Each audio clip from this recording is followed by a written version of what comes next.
May isang bata na mahilig mag-record ng kanyang sarili. Sa tuwing siya ay nagre-record ay sakto namang pumapasok sa kwarto ang kanyang lola. Dahilan para siya ay mainis dito. Dahil laging nahaantala ang kanyang ginagawa.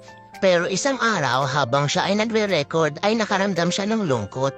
Binalakan niya para panoorin ang unang video na kanyang ginawa. Kung saan makikita ang pagpasok ng kanyang lola at siya ay napaiyak. Mula sa loob ng kanyang kwarto ay narinig niya ang pagbukas ng pintuan. Kaya naman dali-dali siyang lumabas. Napangiti siya sa kanyang nakita at patakbo niyang nilapitan ang dumating. Biglang lumiwanag at makikita na dumating ang kanyang lola habang ito ay nakangiti at ito ay kanyang niyakap. Makikita din na masayang-masaya ang kanyang lola. Bumalik sa realidad, ito pala ay isang panaginip. Makikita ang bata na may luha at ngiti habang ito ay natutulog. Ito pala ay isa lang alaala ng mga panahon na kasama niya pa ang kanyang lola.